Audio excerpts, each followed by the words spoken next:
재개발 재건축 사업을 할 때 비용을 어떻게 조합원들한테 부과시키는지에 대해 살펴보도록 하겠습니다. 지금 우리는 재개발 재건축을 담고 있는 도정법과 그리고 소규모 정비사업법, 미니 재개발 미니 재건축을 규정하고 있는 빈집 및 소규모 정비사업법을 비교하면서 보고 있는데요. 비용의 부과에 대해서는 거의 비슷할 것 같아요. 일반인들이 많이 헷갈려하는 것 중에 하나가 이제 분담금과 비용의 부과인데 사실 이게 예민한 주제이고 과거부터 지금까지 지금 현재도 진행형인데요. 많은 논쟁이 있어 왔어요. 그래서 조합원들이 이 조합원들의 비용을 부과함에 있어서 일반 분양자들이 부과하는 돈과 좀 혼동을 하면서 조합원의 지위나 권리를 망각하게 되는 일들이 좀 많이 벌어졌었는데 그럼으로 인해서 이제 잘못된 이익이 다른 쪽으로 가는 구조가 될 수도 있는 거죠. 물론 지분제냐 도급제냐에 따라서 약간의 정산 방법은 다를 수 있겠지만 어, 어떻게 비용이 발생이 되는지 그리고 그 비용에 대해서 조합원들이 어떻게 부담하는지는 저번 시간에 배웠던 청산금의 내용하고는 약간 좀 다른 내용들이에요. 그래서 그 개념을 좀 자세하게 한번 잡고 가도록 해보겠습니다. 청산금이 있고요, 비용이 있는데 청산금은 사업의 이제 정산이고요. 이제 비용은 사업의 과정 중에 있을 때 나타나는 자금의 흐름이죠. 물론 이 비용까지 다 포함해서 청산금에 이제 그게 녹아 들어가는 청산금이 포괄적인 개념이긴 한데요. 그런데 이제 조합원들이 내는 것은 청산금이고 저번 시간에 잠깐 배웠지만 그거는 이제 나중에 내는 정산 방식이고요. 문제는 이제 비용인데 비용은 미리미리 발생이 되잖아요. 근데 이 미리미리 발생되는 비용 중에서 사실 가장 큰 비용은 개발 사업을 할 때 가장 큰 비용 뭐 집을 지어 보신 분들은 알 거예요. 가장 큰 비용은 당연히 토지 매입인데요. 재개발 재건축은 토지 매입을 벌써 기존의 조합원들이 했기 때문에 조합원들은 동의에 의해서 자기 땅을 개발 사업에 출자하는 개념을 가지고 있다 그랬죠. 그래서 이 비용 중에서 가장 큰 비용을 차지하는 토지 매입비는 벌써 조합원이 이루어 놨기 때문에 그 비용 지출이 된 거죠. 그 다음에 일어나는 비용 중에서 두 번째 제일 큰 게 공사비인데요.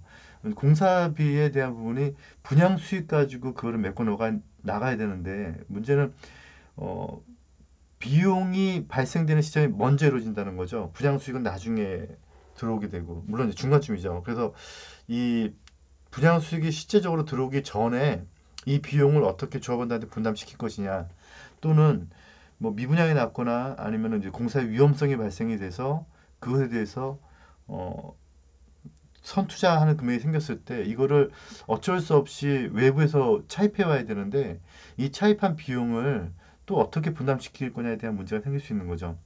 제가 좀 이따 말씀드릴 테지만 저는 사실 이런 선투자 비용을 일정 부분 국가에서 지원해 줘야 된다라고 예전 뉴타운 신문을 편집할 때도 계속해서 주장해 왔었어요. 근데 그게 지금은 이제 소정법에서는 국가에서 어느 정도 이제 지원해 주는 쪽으로 얘기가 오가고 있죠. 이런 청산금과 비용, 분양 수익 이런 것들에 대해서 또 하나 우리가 머릿속에 담고 있어야 될 내용은 이게 어떤 주체에 의해서 그게 결정이 되냐는 거죠. 청산금은 조합원들 얘기고요. 비용도 조합원 얘기예요.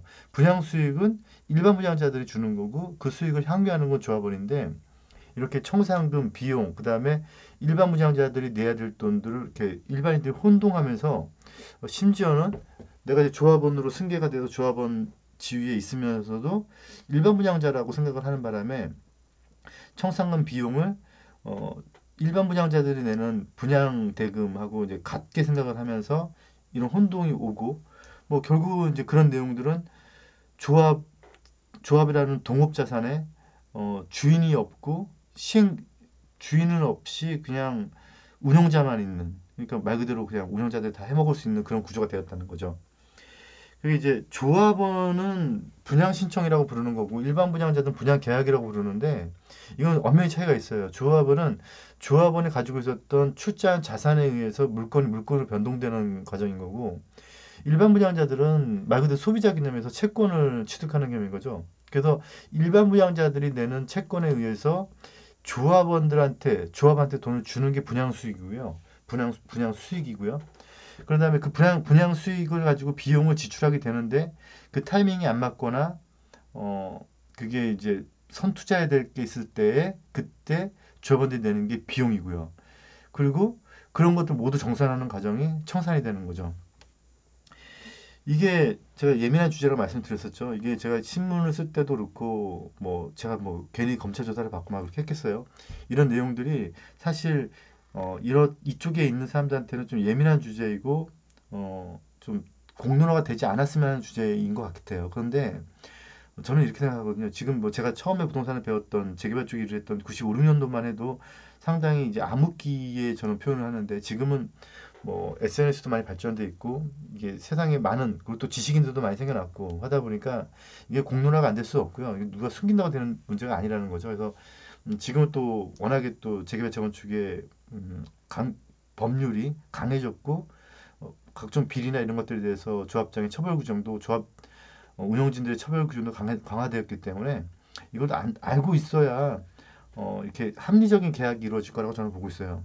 이 말은 합리적인 계약은 시공사와 조합 또는 조합과 정비업체, 조합과 기타 을들과의 계약들을 말하는 거예요. 일반 분양자들하고의 계약은요, 주택보증보험이라고 하는 데서 아주 그 합리적인 계약이 제도를 만들어 놨거든요. 그건 문제가 없는데, 조합원들은 일반 분양자들처럼 분양 대금에 대해서 보존을 받지 못하는 사업의 시행자 지위에 있으면서도 불구하고 일반 분양자들처럼 스스로 여겨왔고 일반 분양자들처럼 스스로 행동해 오고 그러다 보니까 무주공산의 일이 벌어지고 그러다 보니 비리가 만들어지고 했던 거죠. 가만히 한번 생각해 보시면요. 이제 이런 절차들이 있겠죠. 조합의 어떤 수익이 들어오는 시점은 보시면 알겠지만 이때 2주부터 분양이 이루어져야 이때부터 수익이 들어오기 시작을 하겠죠. 그죠? 그런데 문제는 요 전까지의 엄청나게 많은 비용이 투여가 되겠죠. 그때 비용 중에서 가장 큰 비용은 뭐라고 말씀드렸냐면 토지 매입 비용인데 그건 됐어요.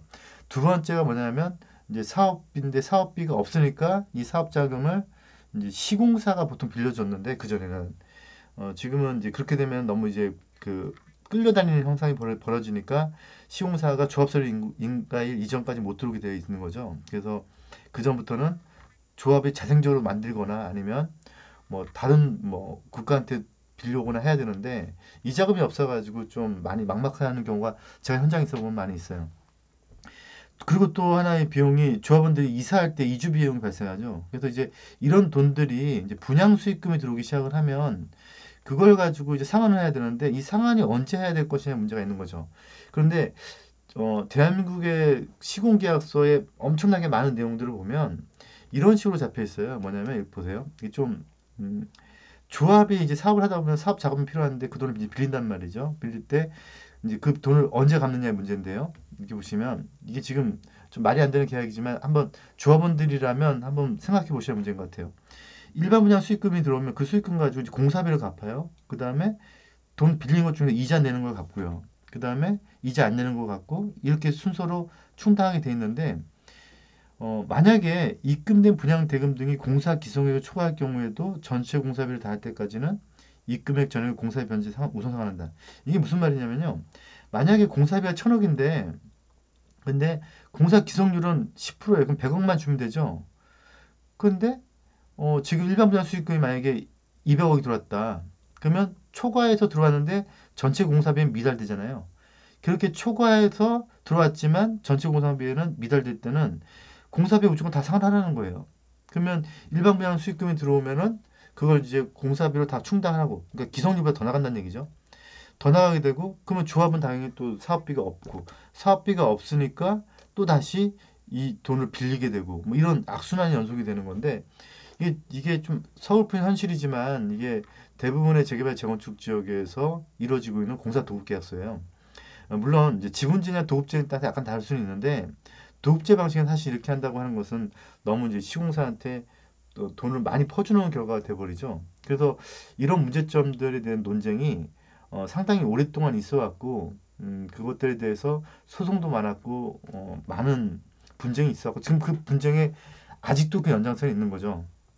과거의 사례 보시면 이게 가청상문 소송이라고 하는 건데 어, 옛날 국법은 가청상 규정이 삭제가 됐었어요. 그래서 이제 돈을 미리 걷는 청산을 미리 하는 거죠. 그러니까 조합원들이 돈을 미리 내는 걸 가청산이라고 하는데 그게 이제 도시재개발법에서는 있었다가 어, 도시 개- 국법에는 있었다가 이제 세법에서 다시 오면서 삭제가 되면서 이제 조합원들이 내는 토지 대지 또는 건축 시설의 가액을 분양받은 자 조합원이죠. 토지 또는 건축물의 가액가, 감정평가 받은 것과 분양받은 대지 또는 건축의 가액이 차이가 있는 경우에는 분양 처분의 고시, 이게 지금 이전의 고시라는 말로 바뀌었는데 그때 후에 그 차익을 징수하거나 지급하도록 하고 있어요. 이게 무슨 얘기냐면요. 내가 감정평가 2억 나왔다. 근데 조합이 정산해봤더니 내가 아파트 5억짜리 받을 3억을 내야 된다. 그러면 그 3억에 대해서는 입주 후인 분양처분 고시 때에 내게끔 청산금을 정하고 있고 이걸 미리 청산하는 가청산 규정을 삭제했다는 거죠. 그러니까 이제 조합의 운영자는 좀 약간 막막한 일들이 벌어지기 시작한 게 뭐냐면 이 돈을 좀 미리 걷어야 사업을 좀 미리 할 수가 있는데 근데 이제 돈을 미리 걷지 못하니까 비용을 어떻게 부과시킬 거냐에 대해서 좀 또 막막한 문제, 그리고 또 시공사한테 빌려와야 되는 문제, 이제 이런 문제가 발생을 했던 거죠. 그래서 이제 그때 당시에 옛날 얘기죠. 그때 당시에 건설교통부 공문을 보면 이제 그때 당시 공문이에요. 이게 지금 이건 제가 한 게 아니고 그때 당시 건설교통부의 오타예요. 2000년 2월 10일 하겠다는 건데 이때 당시에 공문에 보면 옛날에 가청산 규정이 삭제가 되었는데 돈을 미리 걷는 규정이 삭제되었는데 일부 재개발 조합 등에서 관행대로 미리 걷고 있다. 근데 그게 미리 걷지 말고 그거를 공사비를 부과하는 형태로 걷어라. 라고 하는 건데요. 이 논쟁이 계속 오랫동안 있었고 지금도 있는 중에 2003년도부터 이제 법이 바뀌기 시작한 게 이렇게 바뀐 거죠.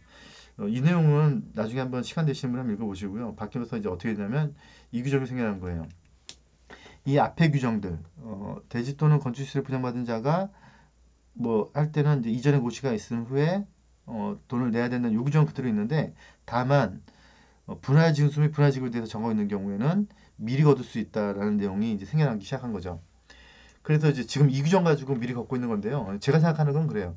만약에 비용이 부과될 게 없다면 미리 거둘 필요가 사실 없죠. 근데 비용이 부과가 된다면 그러면 그때는 조합원한테 미리 걷어야 되는데 그거는 일반 분양자들이 내는 분양 대금이 아니고 비용의 부과로 걷어야 된다는 거죠. 근데 지금은 대부분의 재개발 재건축 조합에서는 조합원들을 분양자들하고 똑같이 취급을 해서 돈을 미리 걷고 있는데 사실 이건 약간 좀 어폐가 있는 거라고 좀 보여져요.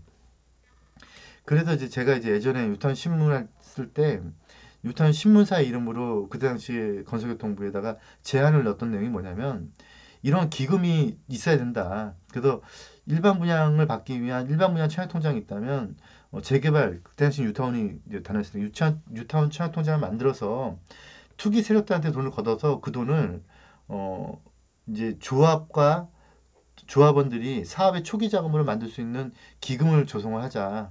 그래서 투기를 하는 사람들이 계속 투기를 여러 번 할 때마다 기금을 계속 쌓아나가게 만들고 원주민들은 그거 가지고 어, 사업의 비용으로 충당하고 물론 이자를 주고 충당하는 거죠. 이렇게 하자. 이때 제가 했던 내용 중에 하나가 시공사 참여는 사업 시행인가 이유로 해서 공사비 등의 증가 등의 부담을 막자라는 내용을 계속 제안했었는데 이 제안이 건설교통부에 먹혔는지 어떤지 모르겠지만 이때 이후부터 이제 조합이 이제 좀 나중에 들어오는 규정들이 이제 생겨나기 시작을 하고 강행 규정들이 많이 늘어나게 된 거죠.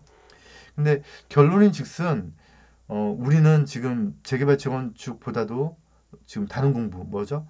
미니 재개발 미니 재건축을 하기 위해서 모여 있는데요. 미니 재개발 미니 재건축은 이 부분을 그러니까 이런 비용 계속해서 이 비용을 누가 부담을 할 것이냐, 누가 먼저 선투자할 것이냐를 놓고 많은 분쟁이 있어 왔던 것에 대해서 어떻게 보면은 정책에서 미리 도와주겠다고 하는 거니까 우리 같은 미니 재개발, 미니 재건축, 소규모 정비 사업 하는 추진하려는 사람들한테는 좀 한시름 놓아진 꼴이 된 거죠. 그래서 비용의 부과 부분은 선투자에 대한 부분인데 물론 아무리 국가에서 빌려준다고 하더라도 선투자를 해야 될 내용도 좀 있어야 될 것 같긴 해요. 그래서 이제 우리가 지선이도 만들고 해서 이렇게 사업을 추진하고 있는 건데 근데 이제 절대적으로 큰 돈들이 필요할 때는 어쩔 수 없이